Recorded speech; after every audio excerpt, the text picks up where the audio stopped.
रोहित भाई, जो हमारा सोलर पैनल लगा हुआ है उसमें हमारा रेडिएटर सेंसर का जो हमारा फॉल्ट आया था उसमें आप क्या क्या चेक किए थे उसके बारे में बताइए। आइए हम आपको डिटेल एनालिसिस बताते हैं। जैसा कि लिखा हुआ भी है, solar radiation sensor data error. जब हमारा जो कोई सोलर पावर प्लांट जब हमारा इंस्टॉल होता है तो जब हम यहाँ पे हमारे सेंसर वो ये सोलर पैनल लगे हुए होते हैं, मतलब सोलर मॉड्यूल, तो वहाँ पे एक स्पेशल टाइप का सेंसर लगा हुआ है, आपने देखा होगा। जब आप कभी सोलर पावर प्लांट पे जाएंगे तो एक सेंसर लगा होता है, जैसे बोलते हैं रेडिएशन सेंसर।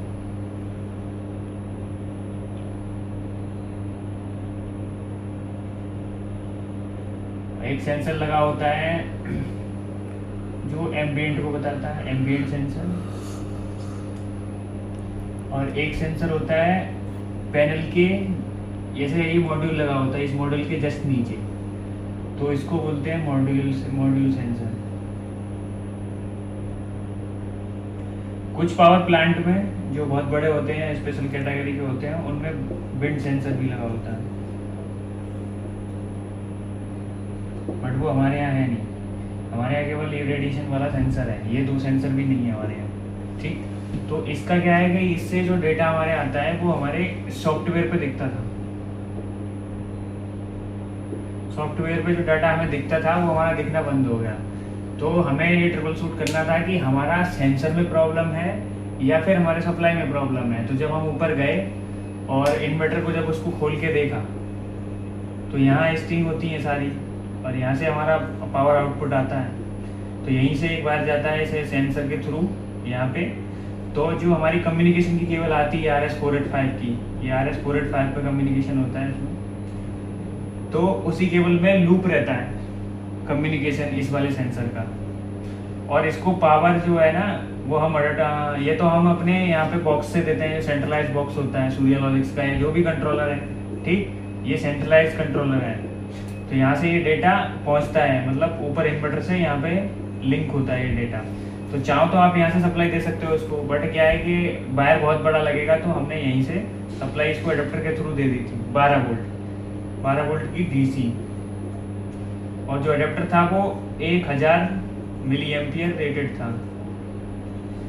तो जो हमने देखा कि जब उसका कनेक्टर हमने निकाला तो उसके टर्मिनल एंड पे 12 वोल्ट की सप्लाई थी ही नहीं। अब हमें ये कैसे पता चले कि हमारा सेंसर भी सही है या नहीं है? एडेप्टर खराब है ये हो गया क्लियर, बट हमें ये कैसे पता चले कि हमारा सेंसर सही काम कर रहा है या नहीं काम कर रहा? तो हमारे पास 12 वोल्ट का एडेप्टर था नहीं उस टाइम।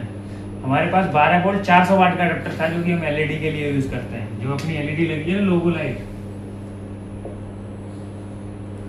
लाइट कितना है, 12 वोल्ट 400 वाट का जो एडेप्टर है उससे ऑपरेट होती है। जैसा कि मैं आपको दिखाता हूँ,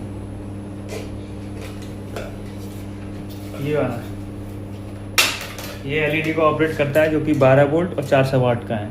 ठीक, लेकिन दिक्कत क्या है कि हमारा सेंसर है वो मैक्सिमम 1 एम्पियर करंट लेगा, जो कि ये रेटेड था हमारा अडोप्टर। ठीक, मैक्सिमम करंट था उसका, ये 1 एम्पियर के अप्रोक्सीमेट, मतलब 1000 मिली एम्पियर 1 एम्पियर के बराबर होता है। अब इसका सीन क्या है कि जब आप इसका करंट निकालने की देखेंगे तो BI ये फॉर्मूला होता है DC का। तो जब आप करंट निकालने की कोशिश करेंगे तो इस तरीके से निकलेगा।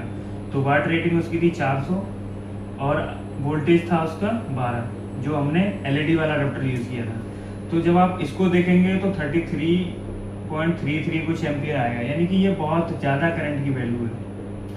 मान लो हमारे सेंसर में मेल फंक्शन भी हुई तो ये डैमेज कर देगा, क्योंकि ये तो 33 एम्पियर तक दे देगा लोड उसको। अगर हमें इसके साथ इस्तेमाल करना था तो हम इसको क्या करेंगे कि इसके आउटपुट में जो ये 24 वोल्ट जो ये 12 वोल्ट पॉजिटिव आउटपुट करेगा, उसमें क्या हम 1 एम्पियर का फ्यूज लगा के और टेस्टिंग कर सकते हैं। बट हमें बहुत शॉर्ट टर्म के लिए इसे टेस्ट करना था, तो हमने उसे डायरेक्ट लगा लिया था। और हमने देखा यहाँ पे कि हमारे 12 वोल्ट जब सप्लाई इसको दी जा रही है, 0 वोल्ट 12 वोल्ट पॉजिटिव और 0 वोल्ट, तो सेंसर हमारा ऑन हो गया और हमारा डाटा आने लगा। तो इसका मतलब हम सेटिस्फाई हो गए कि हमारा सेंसर सही है, हमारा एडेप्टर ही खराब है। अब दिक्कत यही थी कि हम इसको परमानेंट लगा नहीं सकते। क्यों नहीं लगा सकते? कि ये 33 एम्पियर लोड हैंडल कर सकता है, और जो हमारे लाइटिंग के एडाप्टर होते हैं, जो लाइट के लिए लगाए जाते हैं, इनमें क्या है, पल्स ज़्यादा रहती है, मतलब जो रिपल फैक्टर है इनका ज़्यादा हाई रहता है। इनमें डीसी का जो एसी का कंपोनेंट है वो रहता है इसलिए, और हमारा सेंसर होता है वो सेंसिटिव, तो वो डैमेज हो सकता है। आप फ्यूज़ भी लगा दोगे तब भी, बट हमें टेस्टिंग करनी थी, 12 वोल्ट का एडाप्टर था नहीं, तो इसलिए हमने वो यूज़ किया। बट ये रिकमेंड नहीं होता, आपको वही अप्रोप्रिएट एडाप्टर लगाना है जो 12 वोल्ट डीसी और 1000 मिली एम्पियर का है, क्योंकि जो हमारे एडाप्टर आते हैं ये थोड़े हाई सेंसिटिव होते हैं, मतलब जो करंट है ना, जो प्योर डीसी लगभग प्योर फॉर्मेट में जाता है। इस तरीके का केवल टेस्टिंग पर्पज़ के लिए तो यूज़ कर सकते हैं, बट आप परमानेंट ये सॉल्यूशन नहीं दे सकते। तो ये था उसके बारे में। Thank you.